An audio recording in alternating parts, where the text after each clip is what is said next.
Ma'am अपनी family को बचाने के लिए अब कुछ तो करना ही पड़ेगा ना, तो इसीलिए हमने भी फिर अपना किया कि हम लोग सरेंडर करने के लिए बिल्कुल तैयार हैं। आप लोग छुप के रह रहे थे? जी बिल्कुल, 1 महीने से हम लोग छुप के ही रह रहे हैं, कभी किधर जा रहे हैं कभी किधर जा रहे हैं। अब हम लोगों को इस नज़रिए से देखा जा रहा है कि हम लोग आतंकवादी हैं। जैसे कि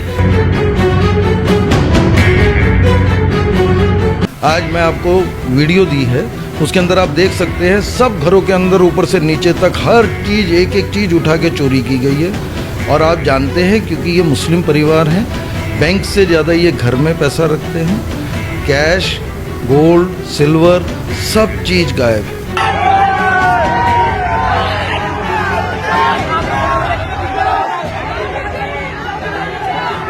तरुण और इसके परिवार वाले हैं, ये एक्चुअल में क्या है, ये बजरंग दल में ज्वाइन किए हुए हैं। बजरंग दल बुलवाया, घर तोड़वाया, घर में चोरियां करवाई।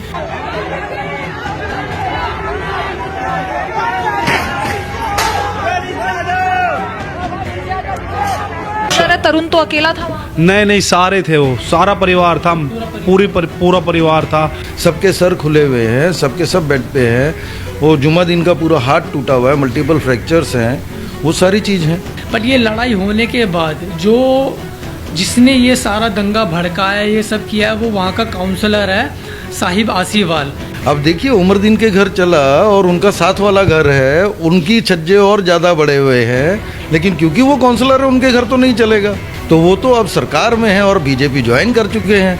उनके पास बुलेट के अंदर से एक ब्लैक गार्ड में रॉड होती है, वो था उनके हाथ में। स्टील वाला बेस बल्ला था, रॉडे थी, डंडे थे। पहला अटैक ही उन्होंने किया था। तरुण, अरुण, तुषार, पवन, इन्होंने पहला अटैक किया था। नमस्कार, दिल्ली अप टू डेट देख रहे हैं, मैं हूं आपके साथ तनीषा। तरुण हत्याकांड को 1 महीने से ज्यादा हो चुका है और दिन बीतने के साथ साथ इस मामले में नए नए खुलासे हो रहे हैं। अभी यहाँ पर जैसे कि बताया जा रहा है कि इस मामले में करीबन 22 लोगों का नाम आया है, जिसमें से 6 लोगों की अभी तक गिरफ्तारी नहीं हुई है। अभी मेरे साथ यहाँ पर आप आरोपी फैमिली के एडवोकेट देख सकते हैं। दरअसल अभी ये खुलासा करेंगे और इनका ये कहना है कि अब उन 6 में से 2 लोग जो हैं जल्द सरेंडर करने वाले हैं। और आप साथ ही में वो 2 लोगों को देख सकते हैं। दरअसल यही 2 लोग हैं जो अब कोर्ट के सामने सरेंडर होंगे। अब आखिर सरेंडर होने का क्या कारण रहा और इतनी जल्दी 1 महीने के बाद अचानक से सरेंडर कर देना, क्या कुछ ये पूरी स्ट्रेटेजी है, आइए इन्हीं से जुड़कर जानेंगे।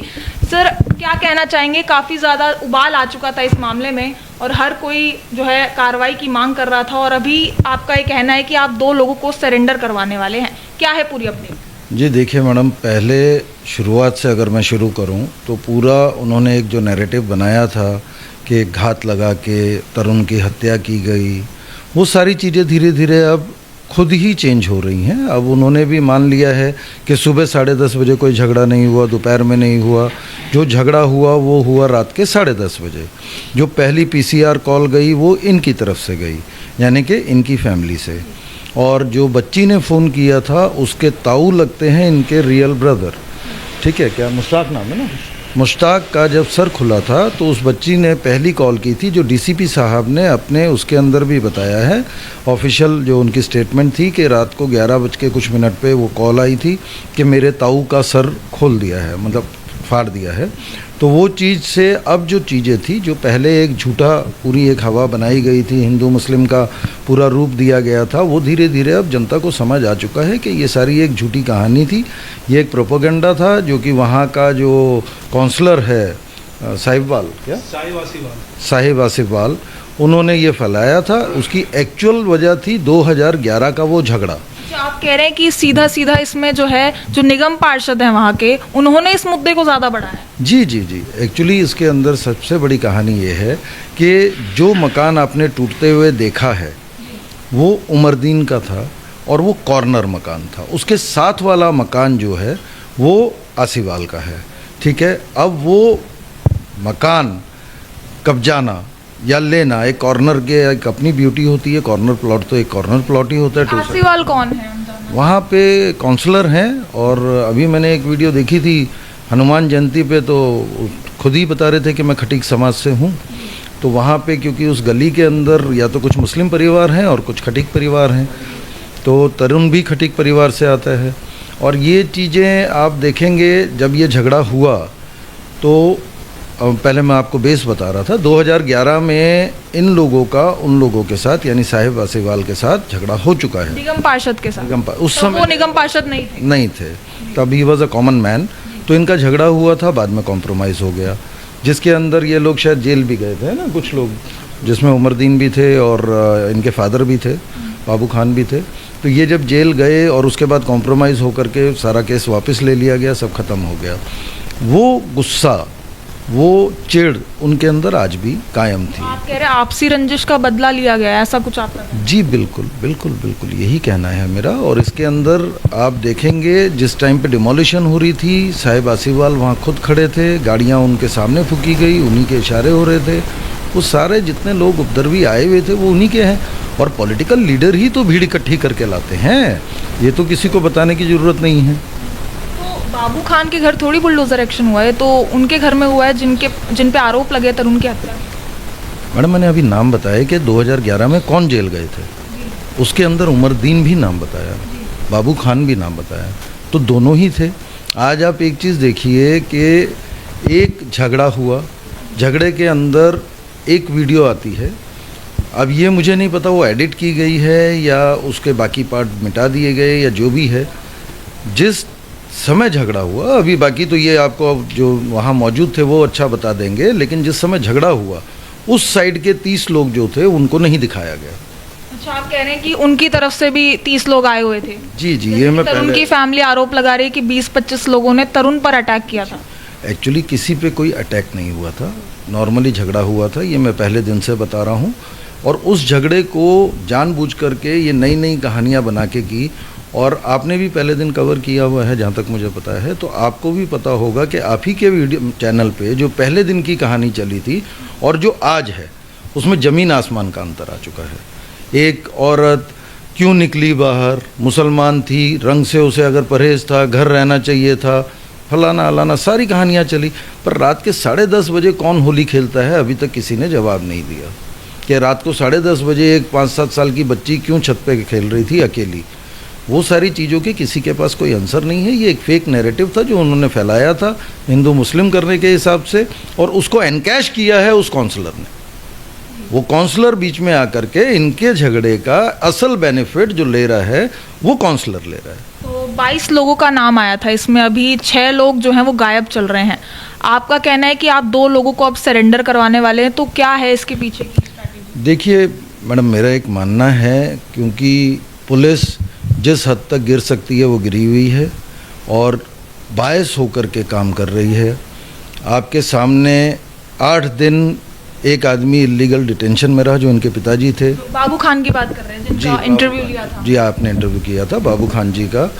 और उस शख्स को झूठा बनाते हुए आज पुलिस ने स्टेटमेंट दिया है कि हमारे थाने में ये थे ही नहीं, जबकि पुलिस बहुत अच्छे से जानती है कि थाने की सीसीटीवी फुटेज निकलेगी, सारी चीज़ों की फुटेज निकलेगी। जिस घर पे पुलिस छोड़ के गई है उस घर के बाहर भी सरकारी कैमरे लगे हैं, वहाँ से भी फुटेज निकलेगी। सब दिन तक डिटेन रहे थे? 8 दिन। 8 दिन तक? जी। और अब उनके बेटों को ले जाने की तैयारी चल रही है? जी, उनके एक्चुअली एक बेटी तो ऑलरेडी अंदर है, सायरा, और एक बेटा मुश्ताक, वो भी अंदर है जो जख्मी है बुरी तरह से, जिसका सर पूरा फटा था। और अब उनके बाहर जो बचे हैं वो 3 बेटे बचे हैं। लेकिन सर 1 महीना हो चुका है, आपको नहीं लगता काफ़ी देरी कर दिया आपने? जो आप कह रहे कि अब सरेंडर करवाएंगे, तो काफ़ी समय नहीं लग गया है इसमें? मैडम, पुलिस की कहानियाँ ये रोज़ बदल जाती हैं, रोज़ तो नई कहानी लेकर के आ जाते। आप लोग खुद कंफ्यूज हो गए हैं? तो हमें समझ ही नहीं आ रहा करेंगे भाई। पहले एक मर्डर केस था, सबसे पहले मर्डर भी नहीं था, ठीक है, उसके बाद वो मर्डर में कन्वर्ट कर दिया, मर्डर में कन्वर्ट करके SC/ST एक्ट लगा दिया, SC/ST एक्ट में अब 22 लोगों का नाम डाल दिया। वो जो उनकी मदर हैं जिसका नाम जो साहिवाल बता देता है इसका डालते जाओ, वो सब का नाम बताती जाती हैं, वो सब अंदर उठते जा रहे हैं। अभी आप लॉजिकली आप सोच के देखिए, जब पुलिस ने मर्डर बनाया था, एक आदमी को 1 मिनट के लिए हम उनकी कहानी को सच मान लेते हैं, तो सच मानिएगा तो एक आदमी को मारने के लिए कितने लोग लगते हैं, कितने लोग मारेंगे मिल करके, जिसमें बच्चे भी हैं। और अगर मान लीजिए उन्हीं की बात को पूरा सच मान के चले तो फिर DCP साहब झूठ बोल रहे थे क्या? मेरे पास वीडियोस हैं उस टाइम की जब ये हॉस्पिटलाइज थे, सबके सर खुले हुए हैं, सबके सब बेड पे हैं, वो जुम्मा दिन का पूरा हाथ टूटा हुआ है, मल्टीपल फ्रैक्चर्स हैं, वो सारी चीज़ हैं। और डीसीपी साहब ने खुद स्टेटमेंट दी थी कि 5 इनके लोग जो कि जख्मी है बुरी तरीके से और 3 उनके लोग, 3 में से एक तरुण था जिसकी डेथ हो गई, and that was a accidental death. अगर घात लगा के मारा जाता है तो 2-4 लोग, 5 लोग, 7 लोग मिल लो, तो 7 लोग अगर डंडा लाठी लेकर के किसी को मारेंगे, तो मैं पहले भी बता चुका हूँ, आज भी बता रहा हूँ कि मैंने तो हिंदी पिक्चर के अलावा कभी देखा नहीं है कि इतना सुपरमैन या इतनी पावर किसी आदमी में है कि वो उड़ उड़ के बाकी सबका सर भी खोल देगा। लेकिन सर मरा तो एक परिवार का ही लड़का है, यानी कि देख सकते हैं कि कौन ज़्यादा आक्रामक था, किसने ज़्यादा हमला किया और किस तरीके से किया। जिस समय झगड़ा होता है ना मैडम, झगड़े में कौन ज़्यादा कौन कम नहीं होता है। अगर उसने 5 सर खोले और 3 सर इधर भी लगे, मान लीजिए दोनों तरफ से झगड़ा हो रहा था, अब एक्सीडेंटली किसी के इस जगह लग जाए, सर सबका ही सेंसिटिव है ना, अकेले तरुण का तो सेंसिटिव सर नहीं था, इन सबके जो सर खोले थे, तो क्या ये लोग नहीं मर सकते थे? या ये सोच के मारा गया था कि ये ना मरे और इन्होंने ये सोच के मारा कि वो मर जाए? ऐसा तो नहीं है ना। ये लोग वो लोग हैं जो आज तक जेल थाना कहीं नहीं गए। जो औरतें हैं उन पे आज तक कोई केस नहीं है, कभी झगड़ा नहीं है। अड़ोस पड़ोस के आपने भी इंटरव्यूज़ किए हैं। एक औरत अपने बच्चे को उठाने गई थी जो कि वहाँ पे सर पे चोट लगने की वजह से फिट्स आने से बेहोश पड़ा था, रिजवान। उसकी मदर बुखार था, उसको पता भी नहीं बाहर झगड़ा हो रहा है। जब किसी ने बताया कि तेरा बच्चा वहाँ गिर गया है, तब वो भागी भागी आई है बुखार में उसको उठाने के लिए, उसको उठा के जेल डाल दिया है। अच्छा, ये जो 2 लोग सरेंडर करने वाले हैं, ये लोग उस वक्त वहाँ पर मौजूद थे जब झगड़ा चल रहा था? ये बाद में पहुँचे थे, जिस टाइम पे झगड़ा हो रहा था उस टाइम पे लड़ाई नहीं हो रही थी, मुंह से बहसबाजी चल रही थी। और ये जब पहुँचे तो इन्होंने सबको साइलेंट करने की, समझौता कराने की सलाह दी कि सब आप ये सब ना करें, एक ही परिवार है, हम लोग एक ही साथ रहते हैं, हमारी शादियों में आप लोग आते हैं, आपकी शादियों में हम लोग जाते हैं। पहले से जानते थे एक दूसरे को? जी, ये लोग 50 साल से एक दूसरे को जानते हैं। और ओरिजिनली जो तरुण की फैमिली है, उनका जितना भी कुनबा है वो भी राजस्थान से है और ये भी राजस्थान से है। अच्छा, ये भी आपकी तरफ से बताया गया है कि बुलडोजर फिर से चल सकता है उत्तम नगर में, कहाँ चलने वाला है? देखिए, वो तो साहिब, वो क्या नाम बताया, साहिब आसीवाल जी की मर्जी पे है, कहाँ चलवा देंगे। अब देखिए, उमरदीन के घर चला और उनका साथ वाला घर है, उनकी छज्जे और ज़्यादा बड़े हुए हैं, लेकिन क्योंकि वो काउंसलर है उनके घर तो नहीं चलेगा। तो भाई, जब सैया भय कोतवाल तो डर काहे का। तो वो तो अब सरकार में है और बीजेपी ज्वाइन कर चुके हैं। तो भैया 3 स्टेप की बीजेपी चल रही है, आपको भी पता है। सेंटर में बीजेपी है, स्टेट में बीजेपी है और एमसीडी में भी बीजेपी है कि मुसलमानों के सब अख्तियार ख़त्म किए जा रहे हैं धीरे धीरे, और ये उसका जीता जागता नमूना है। आज वहाँ पे इस्माइल खुद जेल के अंदर हैं, उनके परिवार के सारे लोग तितर बितर हैं। पुलिस इतना ज़्यादा हरास कर चुकी है, डर इतना ज़्यादा बढ़ा हुआ है कि वहाँ कोई रह नहीं रहा है। इनके परिवारों की पुलिस को रिपीटेडली मैंने कंप्लेंट की, वर्बली बोला। अभी जो एसीपी साहब हैं, उससे पहले जो एसीपी साहब थे, जसवंत नाम था ना, उनको भी मैंने बोला था, तो उन्होंने कहा सर वहाँ चारों तरफ पुलिस है, कोई चोरी नहीं हो रही है। आज मैं आपको वीडियो दी है, उसके अंदर आप देख सकते हैं सब घरों के अंदर ऊपर से नीचे तक हर चीज़, एक एक चीज़ उठा के चोरी की गई है। और आप जानते हैं, क्योंकि ये मुस्लिम परिवार हैं, बैंक से ज़्यादा ये घर में पैसा रखते हैं। कैश, गोल्ड, सिल्वर, सब चीज़ गायब है। उन शख्स की, इनके फादर की, पिछले जितने भी सालों की पेंशन उन्हें आती थी, उनको आदत थी वो कलेक्शन करने की। वो कलेक्ट करते थे और बच्चे भी जो पैसे देते थे वो सब कलेक्ट करते थे, और that is around 5 to 10 lakhs। वो पूरा का पूरा पैसा गायब है। जितना ज्वेलरी रखी थी वो सब गायब है, जिसके बिल्स हैं, सब कुछ है। और मैंने एक रिटर्न कंप्लेंट भी दी हुई है उनके थ्रू, उनके माध्यम की कंप्लेंट दी गई है, एसएचओ साहब को पता है। उसके बाद भी रिप्लाई यही आता है, नहीं सर वहाँ कोई नहीं हो सकता, वहाँ तो पुलिस बैठी है। अब आप मुझे ये बता दीजिए, पुलिस की मौजूदगी में सरेआम बाहर ताला टूटता है, अंदर भीड़ घुसती है, पूरी चोरी करती है, तो क्या पुलिस की शय नहीं है? वहाँ पे पुलिस बल की तैनाती हो रखी थी और उसके बावजूद भी वहाँ पर चोरी हो गई। आप खुद समझदार हैं, आप मुझे खुद आंसर दीजिए कि ये कैसे पॉसिबल है। जब पुलिस, वहाँ का काउंसलर, ये सब मिले हैं तभी तो ये पॉसिबल है। और मैं कोई बेसलेस चीज़ नहीं आपको बता रहा हूँ। मैंने आप ही के चैनल पे वीडियो देखी थी डिमोलिशन की, जिसके अंदर वो खड़े हुए थे। उसका भाई भी खड़ा हुआ था, काउंसलर साहब भी खड़े हुए थे और वहाँ बड़े आराम से सारी आग जलवाया जा रहा था। एक काउंसलर अपने सामने एक जन संपत्ति को आग लगवा रहा है, किसी के परिवार का सारा सामान निकलवा के जलवा रहा है। इससे ज़्यादा मैं क्या बताऊँ कि क्या कर रहा है वो, और जनता देख रही है। आगे क्या आप स्टेप रहने वाला है आपका? देखिए, फ़िलहाल हमारा सिंपल सी बात है, मेरी एसीपी साहब से बात हुई थी, मैंने उनको कहा था कि मैं इन सबको सरेंडर कराने के लिए तैयार करा रहा हूँ। अभी मैं 2 सरेंडर करा दूंगा आज, और बाकी लोगों को भी धीरे धीरे सरेंडर कराऊंगा। मेरी पुलिस से भी हाथ जोड़ के गुजारिश है कि आप इनके परिवार वालों को तंग ना करें। बाकी जगहों पे बिना बात की सिर्फ गुंडाई दिखाने के लिए, उनके दबिश बनाने के लिए कि वो लोग भी भाग जाएं, जो बेचारे 1-2 परिवार है। बाकी जगह कौन सी? इनके एक दूर के रिश्तेदार हैं, नंगली डेयरी रहते हैं, वहाँ पुलिस इंक्वायरी कर रही है। डेयरी में भी पहुंच गई पुलिस? जी, नंगली डेयरी भी, राजस्थान भी, और बहुत जगहों पे दबिश डाल रही है। वो सब डालने की मुझे ज़रूरत लगती नहीं है, क्योंकि जब मैंने स्ट्रेट अवे कोर्ट के अंदर भी कहा था और एसीपी साहब को भी कहा था कि सर मैं सरेंडर करा रहा हूँ, मेरा इनको भगाए रखने का कोई इरादा नहीं है, लेकिन क्योंकि मेरे संपर्क में नहीं है, जैसे जैसे संपर्क में आएंगे मैं उन सबको समझा के ला रहा हूँ। चलिए अब उन लोगों से भी बात कर लेते हैं जो अब सरेंडर होने वाले हैं। दोनों शख्स अभी इस वक्त मेरे साथ मौजूद हैं। सर, क्या नाम है आपका? मेरा नाम इमामुद्दीन उर्फ लाला। यही पूछना चाहूंगी पहले कि जब ये सब झगड़ा हो रहा था, क्या उस वक्त आप मौजूद थे? मैं घर पे था, जब आवाज़ आई ना भाई लड़ाई झगड़ा हो रहा है, तो फिर जब मैं निकला था, फिर वहाँ गया मैं जहाँ पे वो बहसबाजी हो रही थी, तो वहाँ जाके मैंने बोला भाई झगड़ा उगड़ा मत करो। वहाँ पे उसके भी बंदे थे सारे, तरुण भी था, अरुण भी था, उसका भाई क्या नाम है, तुषार। तरुण तो अकेला था वहाँ पे? नहीं सारे थे, वो सारा परिवार था, पूरा परिवार था। वो मनोज था, रूनाथ था, प्रिंस था, सारा परिवार था। कितने लोग थे आपके साथ? हम मेरे हिसाब से कम 20-25 लोग थे। वो भी, और वो भी कह रहे हैं कि आपकी फैमिली की तरफ से भी 20-25 लोग थे वहाँ? नहीं, हमारी फैमिली की तरफ से 20-25 नहीं थे। मैं जब गया वहाँ पे मैंने लड़ाई छुड़वाई, तो एक उनका ही घर का रिश्तेदार था मान सिंह, उसको भी मैंने बोला था, और एक धर्मपाल था गली में रहता, उन्हीं का रिश्तेदार है, उनको मैंने बोला भाई छुड़वाओ लड़ाई। तो लड़ाई तो छूटी नहीं, वहाँ से वो उनके भाई भूई आए ना, उन्होंने डंडा मारना स्टार्ट कर दिया। आपकी फैमिली के कितने लोग थे? हमारी फैमिली के ज़्यादा नहीं थे, 8-10 बंदे थे। 8-10 बंदे थे। जैसे कहा जा रहा है कि तरुण की फैमिली के परिवार वालों को चोटें आई हैं, उनके सर फाड़े गए हैं, ये सब चीज़ें सामने आई थी, तो किसने किया था वो? मैम, अटैक तरुण और की तरफ से पहले हुआ था।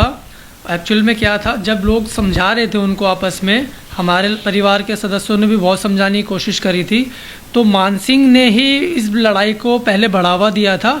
फिर उसके बाद अरुण, तरुण, तुषार और पवन, मनीष, प्रिंस, अज्जू, इनकी फैमिली के और भी लोग थे, जिन्होंने आते ही उनके पास बुलेट के अंदर से एक लेग गार्ड में रॉड होती है वो था, उनके हाथ में स्टील वाला बेस बल्ला था, रॉडे थी, डंडे थे। पहला अटैक ही उन्होंने किया था। तरुण, अरुण, तुषार, पवन, इन्होंने पहला अटैक किया था। क्या मैटर था? जैसे कहा जा रहा है होली का गुब्बारा लगने से पूरा मैटर सामने आया है, और रात के जैसे कि 10 बजे के आसपास की ये जो है बात बताई जा रही है, तो क्या मैटर क्या था कि इतना ज़्यादा आक्रामक रूप ले लिया इसने? मैम, एक्चुअल में मैटर कुछ भी नहीं था, ये जो था ये जानबूझ के उन्होंने किया हुआ था। जो हमारी चाचा की बेटी थी सायरा, वो सिर्फ मेरे भाई जुम्मादीन के घर पे कुछ सामान के लिए आई थी, वो शहरी का सामान लेने गई थी, तो वहाँ उन्होंने वो गुब्बारा फेंका तो उसके छींटे लग गए। उसके बाद उन्होंने आपस में थोड़ी सी बहसबाजी की, बोलचाल हुई, तो उनकी तरफ से पहले लोग आए, फिर इधर से हमारे लोग भी पहुँचे, तो उन्होंने आपस में पहले सुलझाने के लिए बात को आपस में बातचीत की। उसके बाद वो लोग नहीं मान रहे थे, उसके बाद ही ये सारी चीज़ें अटैक उन्होंने किया। और दूसरी बात ये है कि ये लोग जो तरुण और इसके परिवार वाले हैं, ये एक्चुअल में क्या है, ये बजरंग दल में ज्वाइन किए हुए हैं। देखिए, मेरी भाई से उनके बात हुई थी, उनका कहना है कि उनका कोई बजरंग दल से लेना देना नहीं है।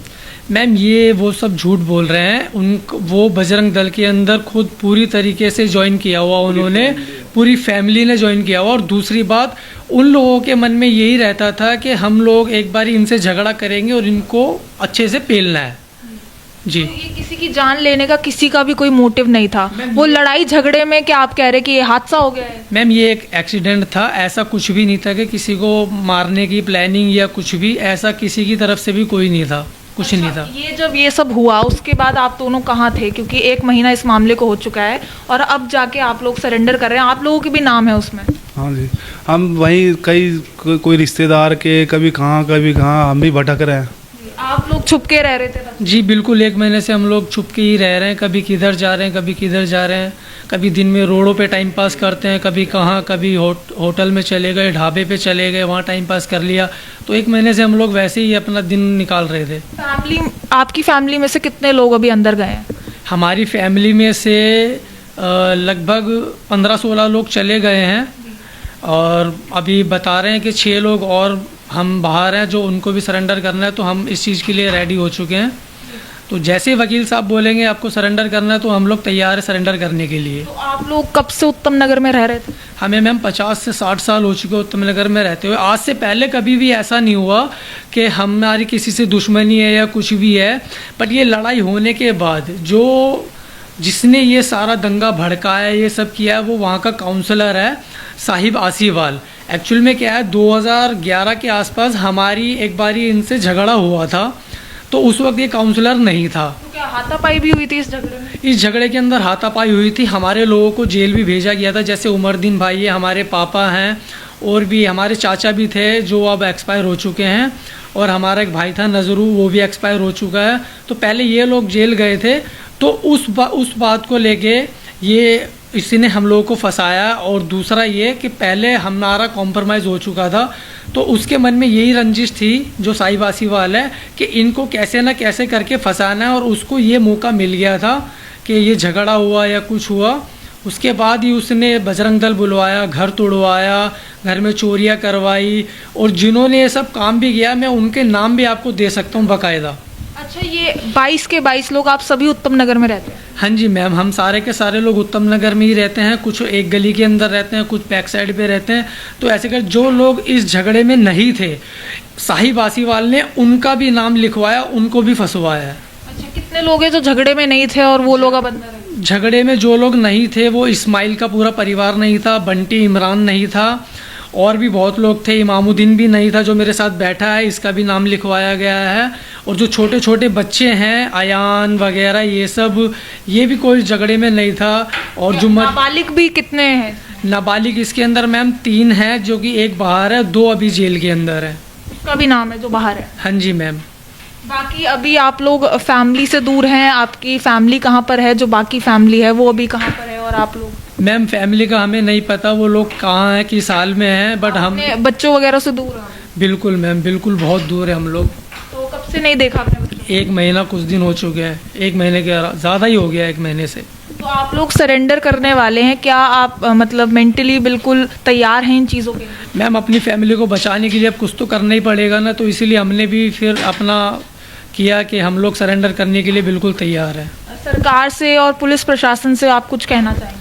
सरकार से और पुलिस प्रशासन से मैं यही कहना चाहूँगा कि जो ये एक तरफा जो गेम खेल रहे हैं पुलिस वाले और सरकार, तो प्लीज़ मैं हाथ जोड़ के विनती करता हूँ कि आप दोनों पक्ष को देखिए कि कहाँ से क्या हुआ है, और सच्चाई को बाहर निकालिए। सच्चाई देखिए कि कैसे किसने क्या किया, किसने क्या नहीं किया। अब इस लड़ाई को भड़काने वाला मान सिंह है। अगर आप मान सिंह से सारी आप बात सच्चाई से उगलवाना चाहोगे तो आपका सच सारा सामने बाहर आ जाएगा। और दूसरी बात यह है कि हमारे सभी लोगों को फंसाया जा रहा है। हमारे घरों के अंदर चोरियां हो गई है, A to Z बिल्कुल फुर्सत से चोरियां की गई है। हालांकि पुलिस प्रशासन का कहना है कि वहाँ पुलिस तैनात है, लेकिन पुलिस तैनात होने के बाद भी हमारे घरों के अंदर चोरियां हो रही है। हमारे पूरे दोनों घर के अंदर A to Z बिल्कुल एक एक चीज़ छान के, अलमारियों के लॉक आराम से तसल्ली से तोड़ के हमारा पैसा, हमारा गोल्ड, जो भी हमारी जमा पूंजी थी, वो सारी वो लोग ले गए हैं। देखिए, इंसानियत के नाते एक सवाल तो मैं पूछना चाहूँगी कि जिसकी वजह से तरुण की हत्या हुई है उसको तो सज़ा मिलनी चाहिए इस मामले में। मैम ऐसा कुछ ही नहीं है कि जिसकी वजह से या कुछ भी, ये एक हादसा था। इसके अंदर हम ये नहीं कह सकते कि डंडा हमसे लगा, लेकिन मेरे हिसाब से जहाँ तक मुझे पता है, डंडा उसके भाई अरुण के हाथ से उसके सर पे लगा था, क्योंकि उसके भाई के हाथ में रॉड थी और उसने बहुत तेज़ी से वार करना स्टार्ट किए थे। तो हमारे भी जुम्मादीन के सर पे भी चोट आई, रिजवान के भी, मुजफ्फर के भी, उमरदीन के भी, मुश्ताक के भी, कमरुद्दीन के भी, ताहिर के भी, इन सभी इतने लोगों के सर पे चोट है।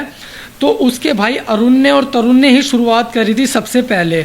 और जो रॉड लगने की बात हम लोगों पे लेकर आ रहे हैं कि इन्होंने घेर के मारा या गश्त लगाकर, ये सारी झूठी बातें हैं। तरुण और उसकी फैमिली वाले ऑलरेडी वहाँ उस जगह पे मौजूद थे, पूरा परिवार उनका, पूरा कुनबा जो भी है वो सारे वहीं लोग थे, 20 से 25 लोग थे वो लोग। सीसीटीवी भी काफ़ी सारी सामने आई है जिसमें आपकी तरफ के फैमिली के लोग भी भीड़ में दिख रहे हैं, और साथ ही साथ एक तरुण की आते हुए वीडियो दिख रही है जिसमें अलग आ रहे हैं, वो बिल्कुल अकेले आ रहे हैं।